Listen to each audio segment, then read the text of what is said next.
Today I'm going to talk about the Dust Bowl, along with the causes of it, where it originated in the United States, along with legislation that was passed to help alleviate the issue. The Dust Bowl occurred in the Southern Plains region of the United States, which suffered severe dust storms during a dry period in the 1930s. As high winds and choking dust swept the region from Texas to Nebraska, people and livestock were killed and crops failed across the entire region. Many families in this region began looking for work and better living conditions in other places because of the economic impacts of the Great Depression. The Homestead Act of 1862 propelled many to move to the Great Plains and set up farms. Farmers did not understand good farming practices at this time, which led to crops failing.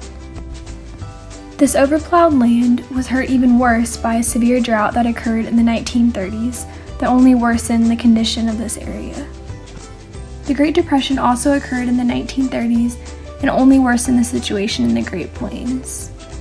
President FDR established a number of pieces of legislation through the New Deal to help the poor and displaced farmers at this time.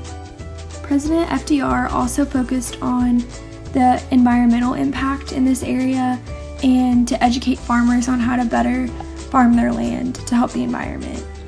The Soil Erosion Service was implemented in 1935, and it is now called the Natural Resources Conservation Service, and they implemented new farming techniques to help with the soil erosion issue occurring in the Plains area. The New Deal's Prairie States Forestry Project was also established in 1935, and it was created to put farmers in this area to work by having them plant trees across the area to help with the environment. Due to the conditions in this area, about 2.5 million people left the Dust Bowl states, which included Texas, New Mexico, Colorado, Nebraska, Kansas, and Oklahoma. It was the largest migration in U.S. history.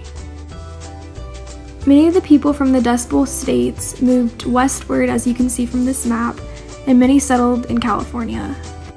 These refugees were called Okies because many of them were from Oklahoma, and a lot of them faced a lot of discrimination, not very good wages, and work upon reaching California. Many of the Okies had horrible living conditions once they reached California.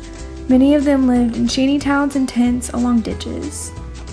Many photographers, musicians, artists, and writers have portrayed their idea of the Dust Bowl in many different ways. Here is a photo of a family living through the Dust Bowl, and it's one of the most famous photos of this time. John Steinbeck was one of the writers who discussed the Dust Bowl in his 1939 book, The Grapes of Wrath, and here he discussed the Okies' troubles that they faced in California. Overall, the Dust Bowl that occurred in the 1930s was a very difficult time for people in the Great Plains region. The Great Depression occurring during this time as well, it was very difficult for this region to get back up on its feet.